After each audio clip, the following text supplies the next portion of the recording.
pleasure to be with you today. I want to commend all of the experiencers who had the fortitude to stand on this stage today and to tell us about their experiences. I think I'll give them a big hand.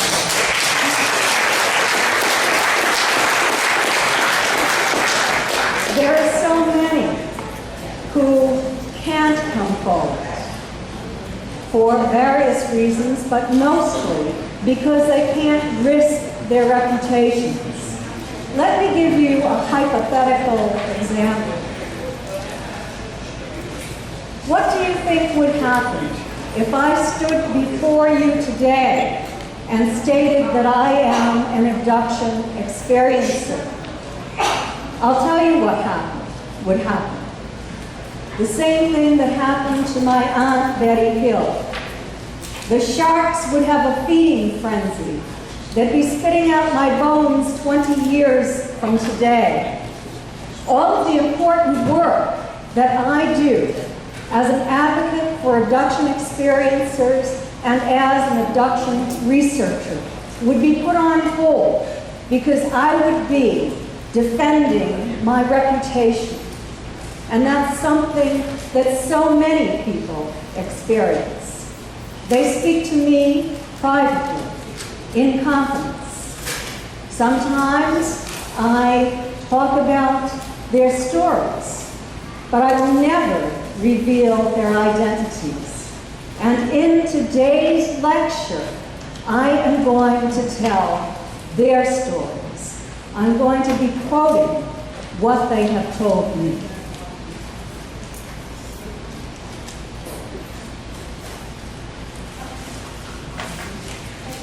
He pushed on my abdomen with something flat.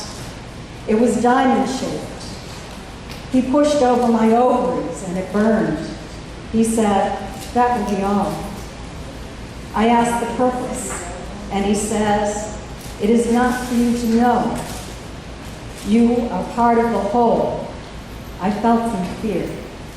He makes me know that he has seen me for a long time. Anonymous. NASA estimates that there are 50 billion plus planets in our Milky Way galaxy. 500 million plus are in the Goldilocks zone, we estimate. The Kepler telescope has just discovered Kepler b. It's the first planet in the habitable zone in of a sun-like star, very much like Earth. It's 2.5 times Earth's size, but it's 600 light years away. I wish that they would point Kepler toward Zeta Reticuli. It's only 39.4 light years away, which is a long distance. But I think that perhaps the reason they haven't done that is because SETI, the organization that Stanton Friedman calls Silly Effort to Investigate, pointed their radio telescope towards Zeta Reticuli for a short period of time, a few days. Zeta Reticuli is in the southern hemisphere. They didn't get a radio signal. Can we expect to receive radio signals from an extraterrestrial civilization? Are they using our current technology? What about the fact that they're telepathic? Are they even sending out radio signals? What if they dwell under their planet's surface? There are many reasons why they might not be sending radio signals to us. Most of us in this room know that they're already here. We are being visited. Here's some photographic evidence. You can see the photograph of the Belgian Triangle. I don't think that my pointer is working. Oh, there it goes. And here two identical UFOs. One is the 1950 McMinnville, Oregon UFO taken by the Trent family. The other one was taken by a gun camera in France in 1957. Very much alike. So now that we know that, or most of us know that they're coming here, how do they perceive us? Perhaps they treat us in a way that we treat each other. Perhaps they study our behavior and treat us accordingly. They might have looked at our technological developments. That could be what they started to do in 1947 or even earlier. And they can see many contradictions. In the picture on the left, you see the Viking rocket, developed in 1949 for our warlike purposes. We developed it to kill other humans. And then on the right, we see the Apollo 15 launch to the moon for an entirely different purpose. That was developed in launched in 71, January of 1971. They might ask, are Earthlings hostile toward them? We know about the shoot them down orders from the 50s. And you can see the F-16 fighter jets, the F-15, 16, 14 fighter jets, and 18. We have shot at them. They tell me that they are concerned about our military's hostility. If they were shot down, I would simply have vanished from the face of the earth. No one would have found me. Anonymous. An abduction experiencer whose craft was shot at while she was aboard. We are a civilization of many contradictions.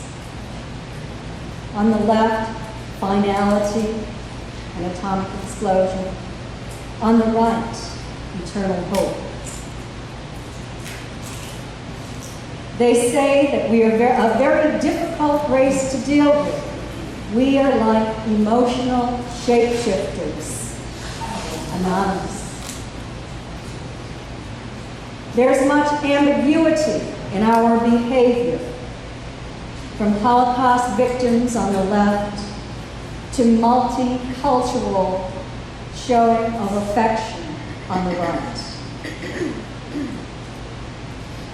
There is a continuum of human behavior. On the left, corpses, people who have starved to death in war or been killed in war. And on the right, promise, humans who care. We care for one another. We care for animals. And yet, sometimes there is a failure of conscience.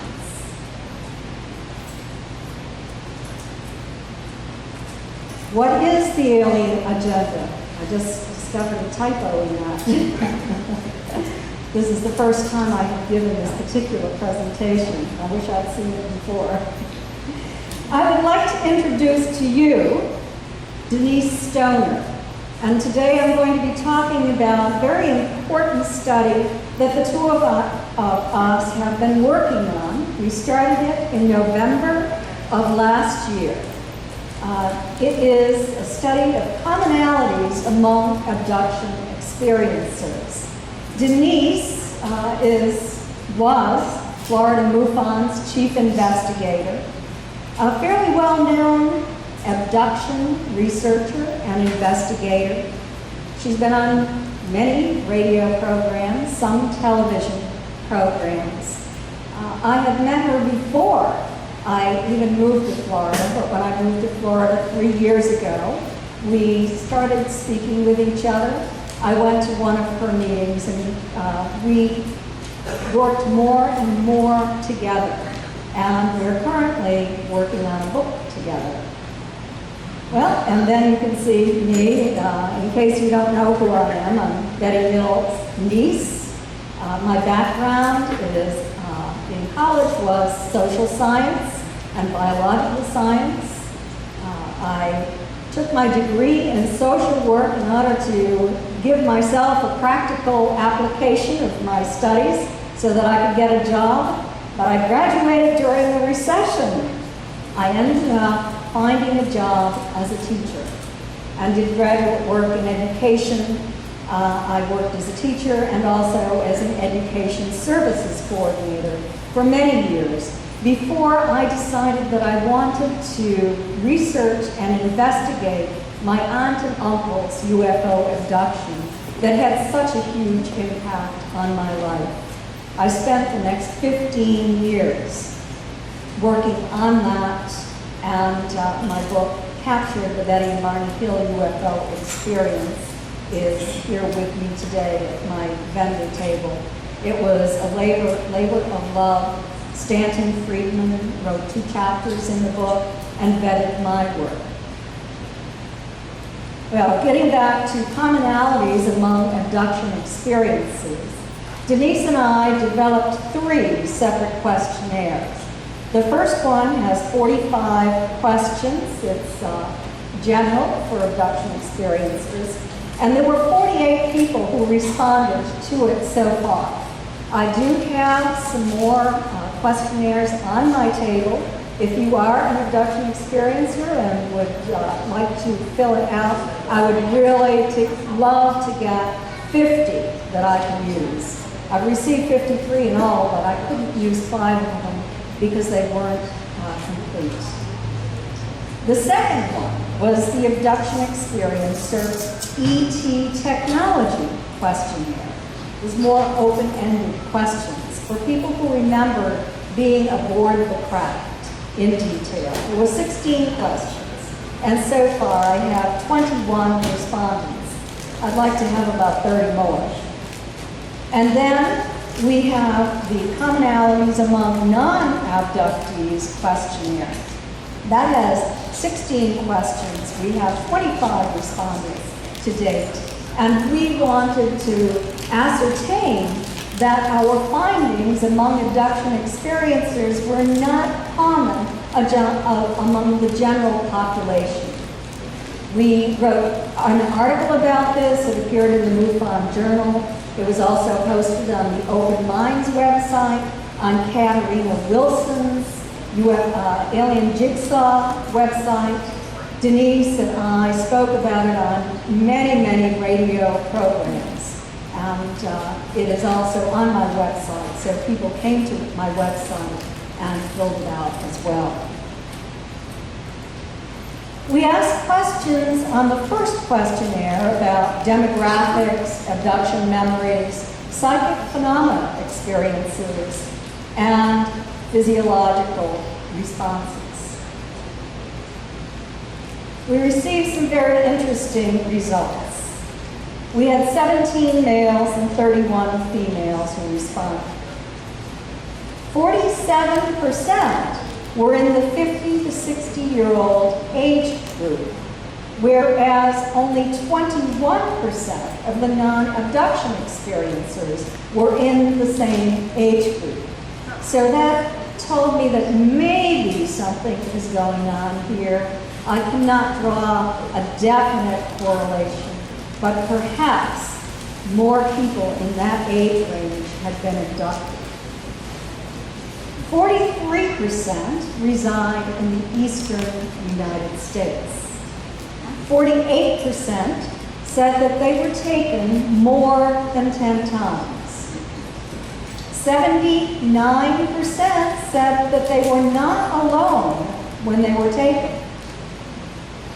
62% of the secondary witnesses recalled the experience as well. So often we hear on television shows particularly that people are sleeping when they're abducted. They might be on some abduction experiences, but a great majority have conscious recall of being abducted. 89% of the experiencers had conscious recall of at least part of the experience. That is significant. 89%. So what did they remember? 66% had conscious recall of observing a craft at less than 1,000 feet away from them. Another significant figure. 59% had conscious recall of observing non-human entities immediately before they were taken from outside their home. Not from their bedrooms, but from outside their home. We asked what age they were when they were first taken. 33% believed that it occurred for the first time when they were less than 5 years old. 5 to 10, 22%. 11 to 15, 9%. 16 to 20, 4%. 21 to 30, 7%. 31 to 40, 9%. And 19% were not sure. Virtually no one said they were taken for the first time when they were over the age of 40. We asked how many times they've been taken. Only one,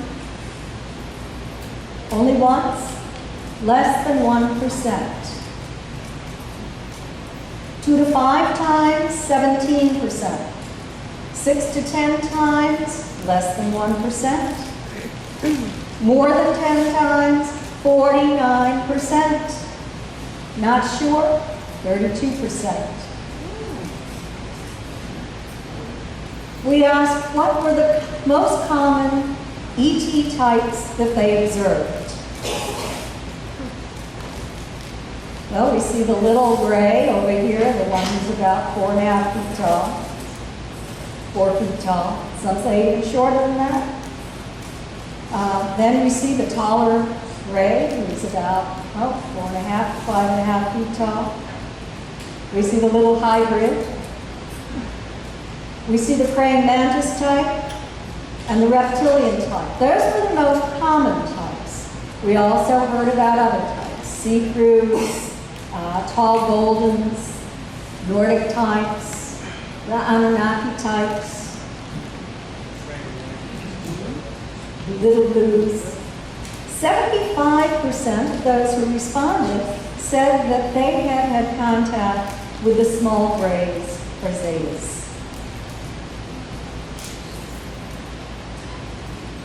I've talked to many, many people. What I've discovered and what they have told me is that their function on board the craft is to assist the taller zetas. They are the ones who generally procure the abduction experiencers.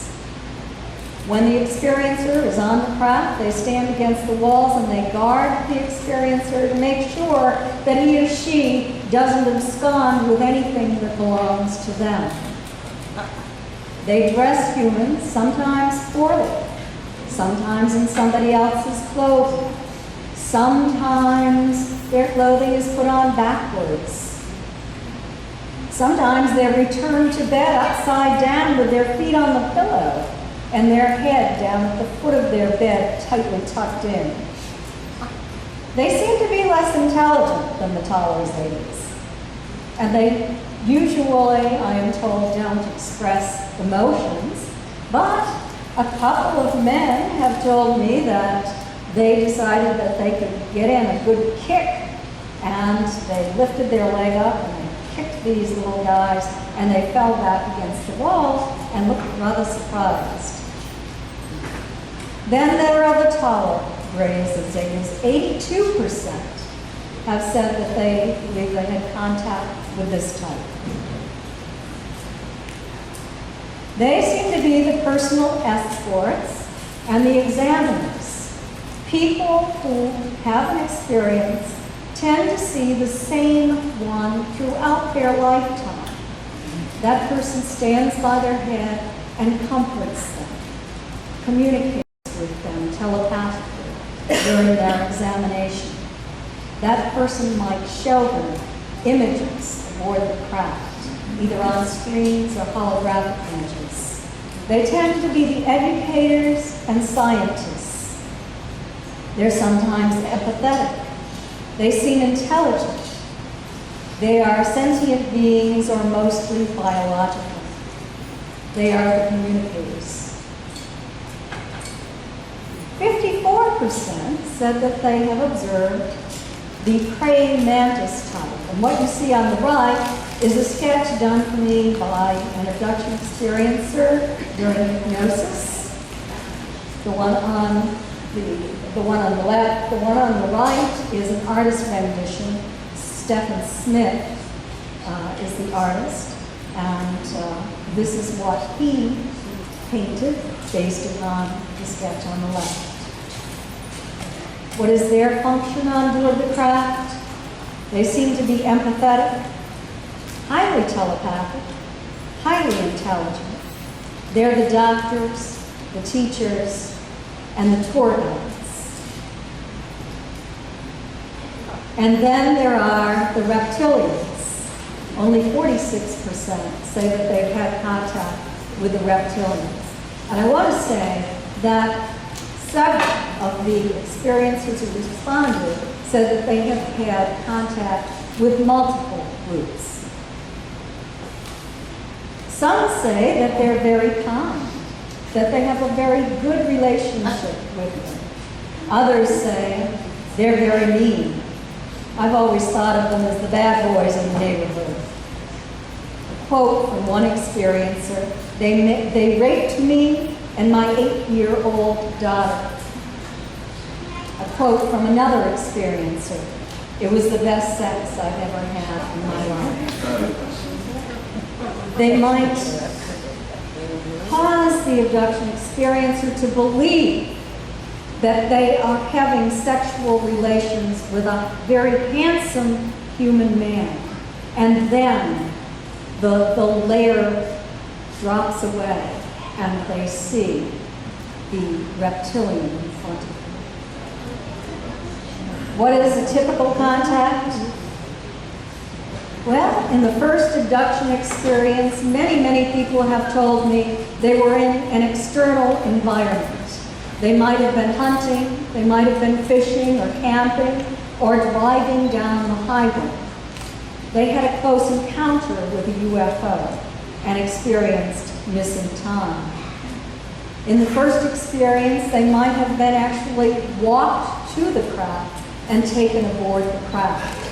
And many of the early abduction experiences who were taken from their homes later on were taken out the door and walked to the craft. It was only later that they were taken through walls, through windows, and floated aboard the craft. In subsequent abductions, they were taken from their bedrooms. And they would, might be awake, they might have woken up, they might have a bed partner who also observed the beings in the room. They might have attempted to escape, but they weren't able to. Paralysis would sweep through their body, and whoop, suddenly they were up and moving very rapidly through a window or wall. How could that occur? How is that possible? I've been speaking to an astrophysicist about this, and he informed me that we are in the very early stages of actually doing this. It has been done in a laboratory, not with humans, not with animals, but with very tiny particles. What you have to do is we know that everything vibrates at a certain frequency. Now let us say that the ET's body vibrates at a certain frequency. If it can cause the solid structure to vibrate at the same frequency as its body, it can pass through that solid structure. And if it can vibrate the human body at that very same frequency, then matter can pass through matter. So it is theoretically possible. We asked, what sensations did you experience during your transport to the craft? Most people said tingling, vibration, paralysis, abject terror, lightness, and then rapid movement. 86% said that they were transported through a solid object, such as a wall, window, or roof. 68% noticed a shift in their emotions from fear to calmness and familiarity once they were aboard the craft. They found themselves generally in a rounded or curved hallway. It might have been dark. And then they were taken into a room, which might have been either dimly lit or brightly lit. It could be either. Some woke up on the table. 90% stated that the ETs communicated with them telepathically, and 29% heard sounds such as clicking, mumming, or human voices in late-stage hybrids that they encountered on the craft. They underwent medical procedures aboard the craft. We asked about their physiological responses. 82% awoke with unexplained marks on their bodies immediately after a nocturnal bedroom abduction. Well, we have to consider the possibility that maybe they're just more interested in what they're finding on their bodies because they believe they've been abducted. So what we did is we asked the non-abduction experiencers if they awoke with unexplained marks on their bodies. And only 21% said that they did. And I have to tell you that about 5 of those had experiences, had responses that were identical to the abduction experiencers' responses. And so I'm wondering if they might actually fit in the other category by entrepreneurs. There might be bruises, scratches, triangular burn marks on the neck or upper back or elsewhere, maybe even on the hand. Many people have had that. Pattern puncture wounds, scoop marks. 52% said that they had nosebleeds immediately after an abduction. 26% suffered burns, hair loss, conjunctivitis during or immediately after an abduction experience. 0% of those who denied having an abduction experience said that that had occurred to them. Physiological responses. 44% said that they suffered from migraine headaches.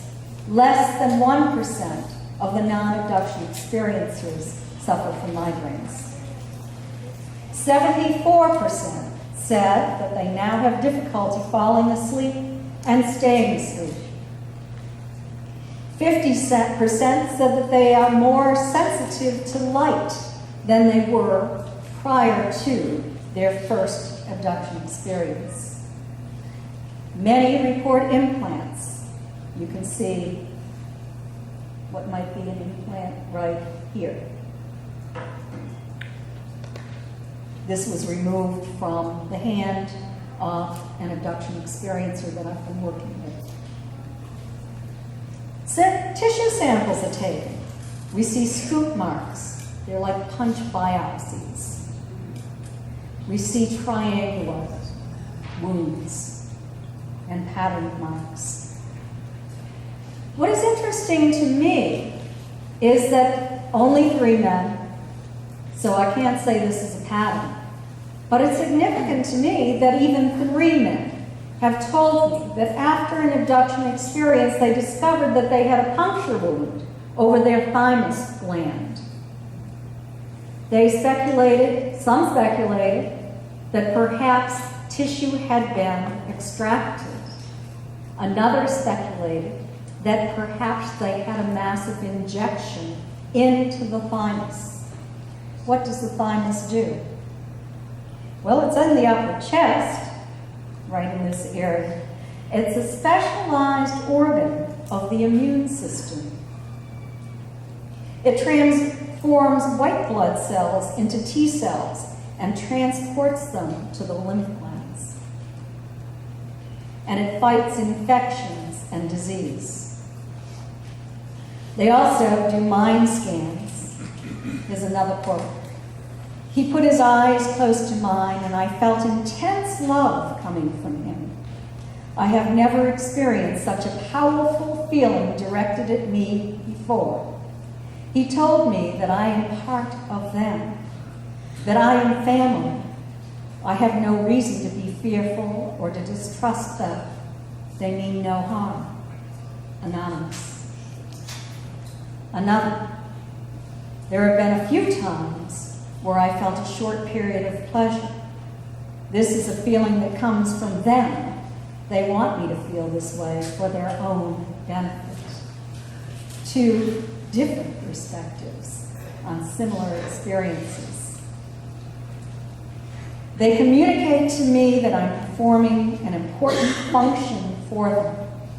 It is helping them to understand more about us, and they need to take my genetic material. They do not intend to harm me. Anonymous. Many abduction experiencers recall the needle in the navel, just like my Aunt Betty experienced back in 1961. A long needle, perhaps a laparoscopic device, is inserted through the navel to remove ova. We know that today. We didn't know that in 1961. We weren't even using it clinically in 1961, nor were we using amniocentesis then. It hadn't been developed. This is the navel of an abduction experiencer that I work with. She woke up with a bleeding navel immediately after an experience. Photographed it and sent it to me. She also found these very long marks. I hope that you can see them. They're clear on the tape, but I can't. Can you see them? Look like fingerprints. You can. Okay. They look like 3 long finger marks. They were on her calves when she woke up. There's the other one. You can see that a little better. I don't know if they're finger marks or if they're some kind of device. But I'm working with another abduction experiencer in another part of the country. And she woke up with the same kind of marks on her calves. Another one woke up with those marks on her upper arms. Here's a quote.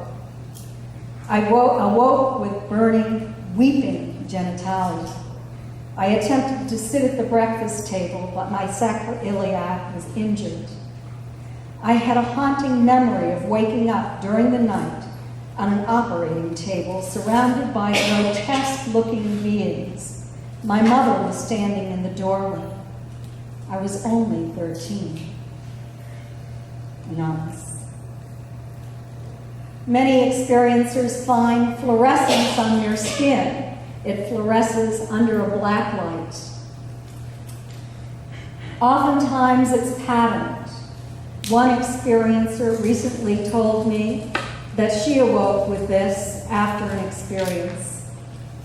There were 2 rectangles and 1 triangle with curved sides. A tissue sample was taken. It penetrated 6 dermal layers. We asked about human experiences on the craft, sexual and non-sexual DNA extraction, hybrid baby presentations, sexual contact with humans, reptilians, hybrids, while being on the craft and while being observed, removal of bodily fluids, including blood and glandular material, immersion in a viscous fluid that they could breathe.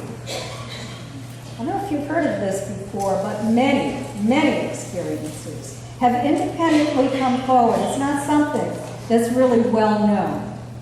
They find themselves on a craft, and either they wake up in this cube-shaped tank in this viscous fluid, or they are forced into it. And they initially, if they're forced in, believe that they're going to drown. And when they finally have to take a breath, they discover that they can breathe. I've done a lot of speculating about what this could be all about. Is it medicinal? Is it nutritional? Is it to protect them for deep space travel? I don't know. I wish I did. If I ever find out, I'll let you know. And then many are shown images of cataclysmic events on Earth, volcanic eruptions, tsunamis, earthquakes, that sort of thing. I asked, do you have a formal diagnosis of chronic fatigue and immune dysfunction syndrome or reactivating mononucleosis? It is debilitating fatigue that is not improved by bed rest and may be exacerbated by physical or mental activity. It includes a low-grade fever and flu-like symptoms. There are tender lymph nodes, sore throat, and headache. It acts a lot like a retrovirus in a way. There are also problems with concentration and short-term memory. 41% of abduction experiencers reported that they had a formal diagnosis, a formal medical diagnosis of chronic fatigue and immune dysfunction syndrome, or chronic mono. It was less than 1% in the general population and less than 1% in non-abduction experiencers who completed the questionnaires. That is highly significant. What is causing this? I wonder if it might be the process used in moving humans through solid surfaces. I don't know. They're attempting sometimes to fix it, sometimes to cure abduction experiencers if they know that they are afflicted with it. In the general population, the prevalence of chronic fatigue and immune dysfunction syndrome is 420 per 100,000. It costs the U.S. $9.1 billion a year, not counting the cost of health care and the disability benefits, because many of these people become disabled. Many are in wheelchairs. They're not able to walk anymore. Well, we also asked about the experience on board the craft. We know, and many of you have heard about the chambers on board the craft used to create a human form from genetic material. You can see here little fetuses. Some people describe them as looking quite human. Others describe them as looking more like little grays. Sometimes people describe them as being partway in between. Here's a rendition of a hybrid being. 23% of those who completed the questionnaire said that they observed hybrid beings on board the craft. Here's a quote. Existence in space has caused them to lose their ability to reproduce. They have to use human DNA in order to propagate their species. Anonymous. Another quote, in the past they took many samples, but this process has now stopped. It was based around a reintegration of certain DNA nucleotides so that some ETs could experience different ranges of emotions, ones that their race no longer understood. What better way to understand a race than to become like them? Anonymous. Another person's opinion. Some of the experiencers who filled out the ET technology questionnaire stated that they had been given a tour of the craft. And what you see here is the interior roll on the craft. It is described as almost like a lotus flower. It opens and it closes, and in the inside of that is an intelligent kind of being, in a sense, that seems to be controlling the craft. They're saying it's from biological material. He says these close-up encasing the craft center, those are the lotus flowers on each side. This was the entrance to the core that she went into. And you can see here is the craft, and over beside that, you see what she described as the craft sort of opening up, almost like an hourglass in a way. Here's another quote. The mother and scout ships were both mechanical and biological. The physicality of the equipment was there, but you also had to use your mental abilities to move things. Anonymous. The craft is operated mainly biologically. Its interior section is alive. It can think. The craft seems to have its own intelligence. It can sense its surroundings. Anonymous. Biological material is used deep within the energy system of the craft. Anonymous. These are all experiencers, different experiencers, describing what they have observed and the knowledge they have been given. These crafts are living entities, much like bacteria. They live, breathe, function, and create. They are grown from what was initially a hybrid framework. The craft are genetically modified structures. Not all craft have individual operators, but there are certain parts of their DNA replicated. Anonymous. About 32% of those who completed the questionnaire said that they had encountered human types. The Nordic types, the Pleiadians, the many. This is very interesting. Somebody earlier had mentioned redheads. This is a sketch done by Lisa Duesenberg. And many, many individuals from around the country had described to her that same being.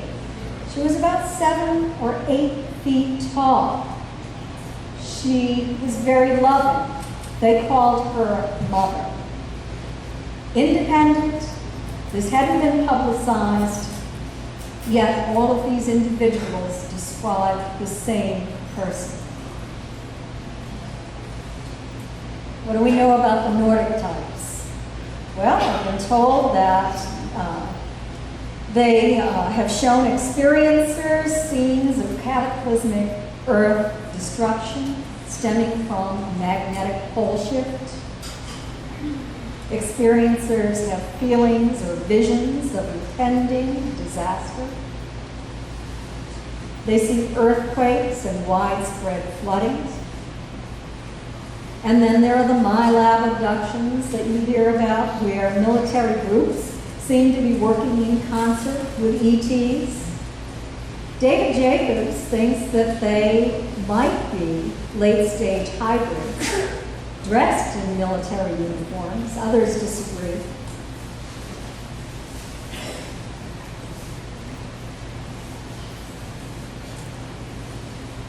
We asked, have you witnessed paranormal activity in your home? 85% stated that they did. 42% of the non-abduction experiences also said that they did. But I think that that result is skewed. I don't think it's 42% of the general population. I think that it's the radio programs that we advertised this on and spoke about it on were paranormal radio programs. So many people who had paranormal experiences were interested and completed the non-abduction experiences questionnaire. Many stated that they saw light orbs. Well, I have to tell you that I am a natural skeptic. When there were reports of light orbs in my childhood home, when I was away at college, I thought, my family is losing their mind.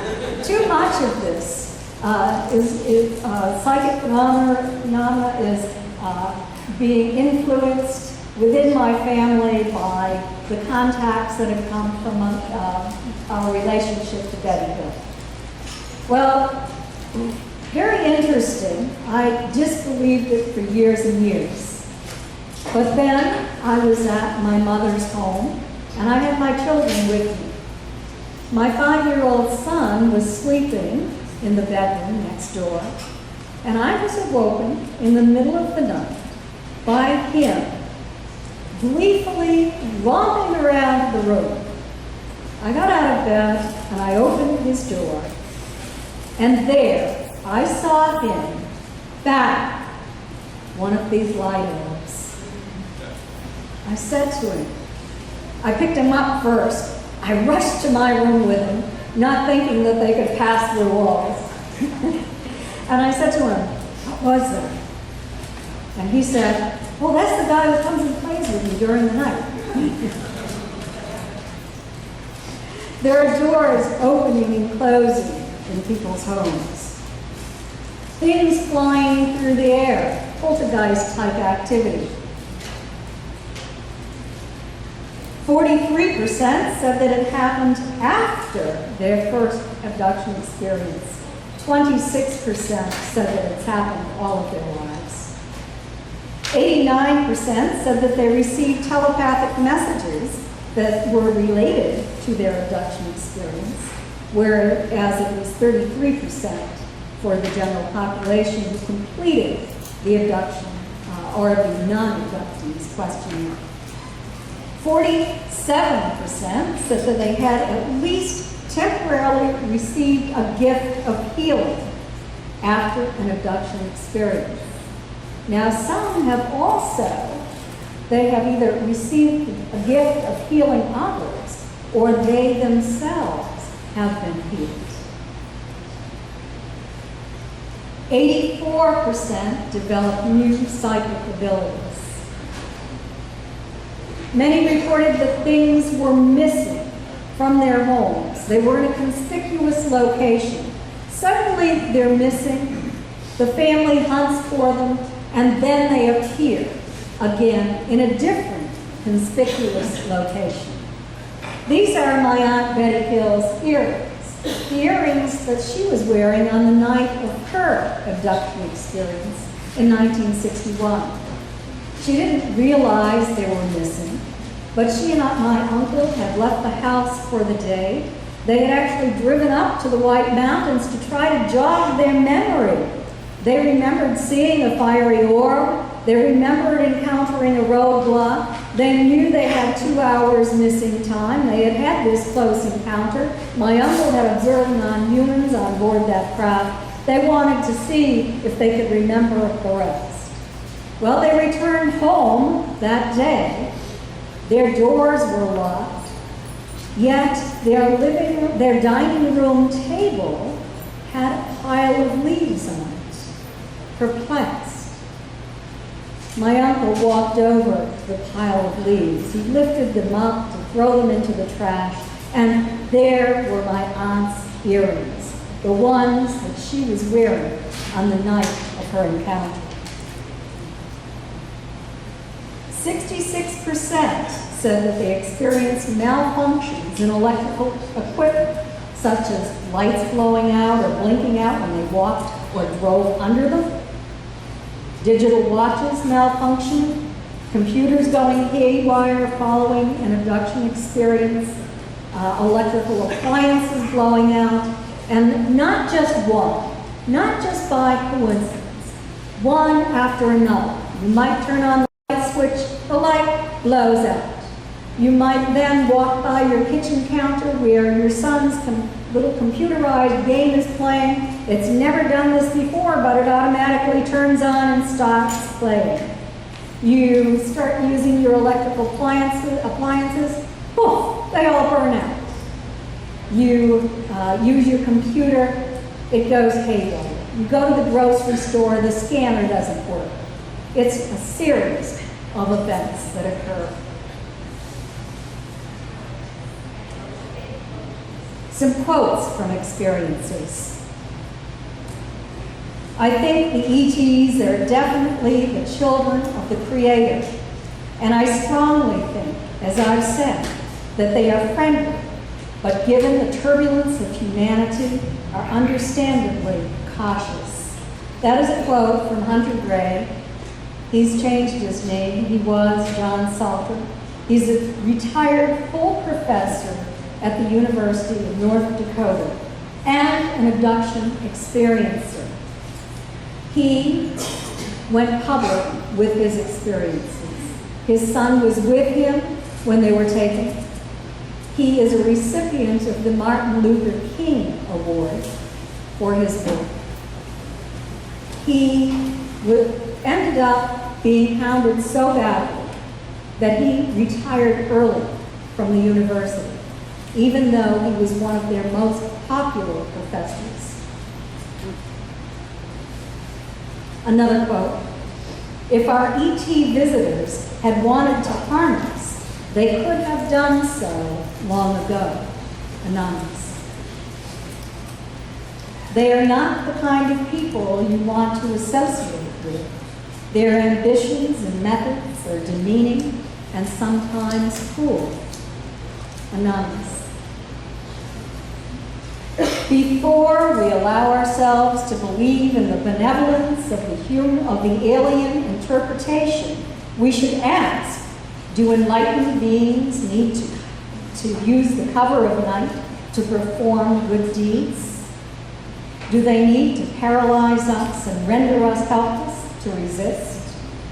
Do angels need to steal our fetuses?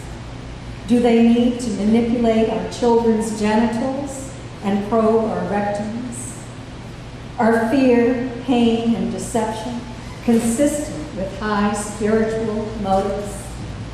That was a quote from Dr. Carla Turner, psychotherapist who is now deceased, who worked with abduction experiencers and was herself an abduction experiencer. Another quote. Humans have a capacity to allow their filtering systems to present images in a distorted fashion.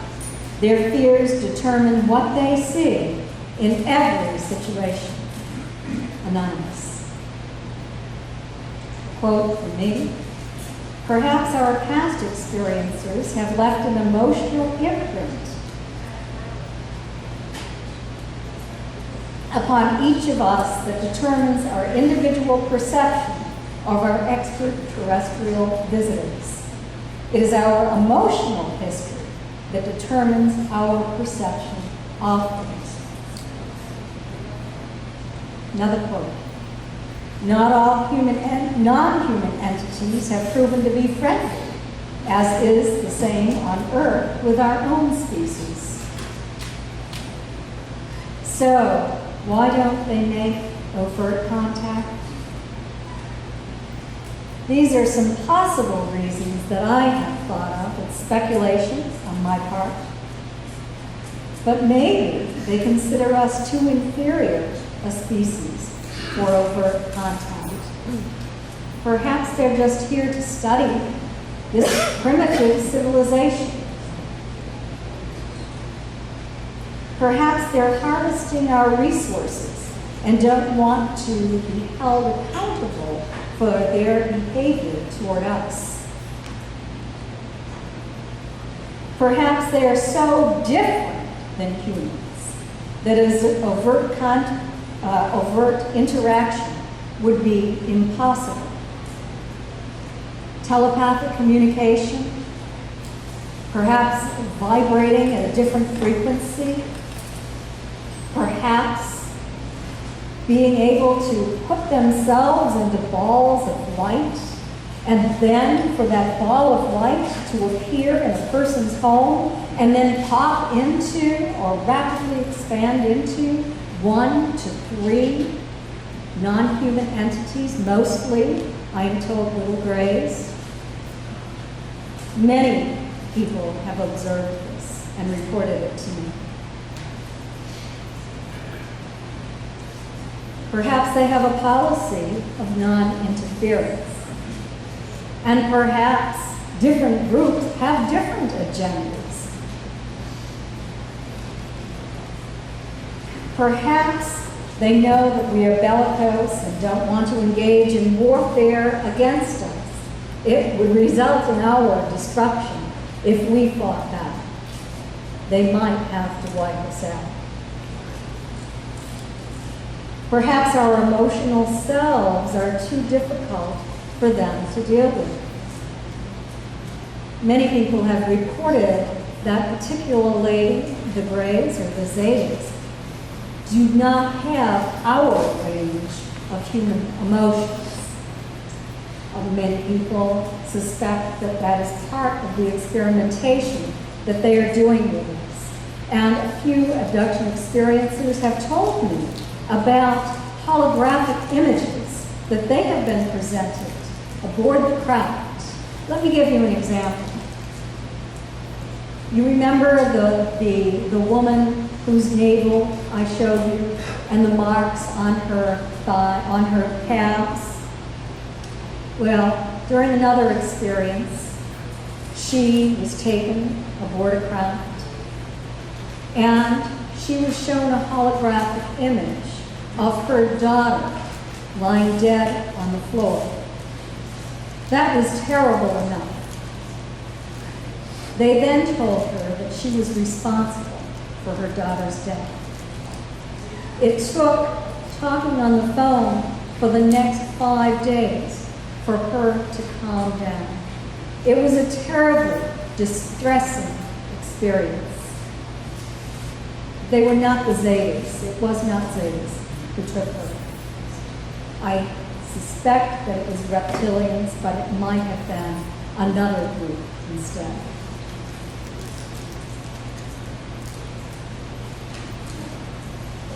Perhaps they're lying in wait for the time when they will take over our planet. Certainly hope that isn't the case. And perhaps they're already here living in genetically modified human forms. Or perhaps they are able to insert their consciousness into a fetus before birth. Perhaps that is what the Star Children are all about. We know that they can go through walls. We know that they can appear as light orbs and then rapidly expand into physical forms that can be touched, that can be held, that are solid. It's difficult to understand that kind of science, but it's reported over and over and over again, independently, and oftentimes by people who have never read it before, who have never heard about it before. This is my speculation. Perhaps the Earth is a giant classroom. Perhaps students and professors and scientists from another star system are coming here to perform experiments over and over again across generations. Thank you. We've come to the end. I want to thank you for listening, and these are the books. The first one is Captured. I told you a little bit about that at the beginning of my lecture. I wrote most of that book. Stanton Friedman vetted my work and wrote 2 chapters. I owe him a debt of gratitude for that. The second is actually a DVD, 132 minutes of the hypnosis tapes that my aunt and uncle had with Dr. Benjamin Simon. I narrate this. There are many family, it's a DVD, many family photos and artistic renditions. Third one, Science Was Wrong. Startling truths about cures, theories, and inventions they declared impossible. Some very powerful, prominent scientists over the past 150 years or so have made declarations of impossibility about many different discoveries. And often there were social consequences because they were wrong. There are 3 chapters in the book having to do with the frontiers of science. One is on academic studies on telepathy, one is on UFOs, and one is on alien abduction. Then UFOs and Aliens is an anthology with 13 different authors. I have 1 chapter in that book. So I want to thank you again for coming today.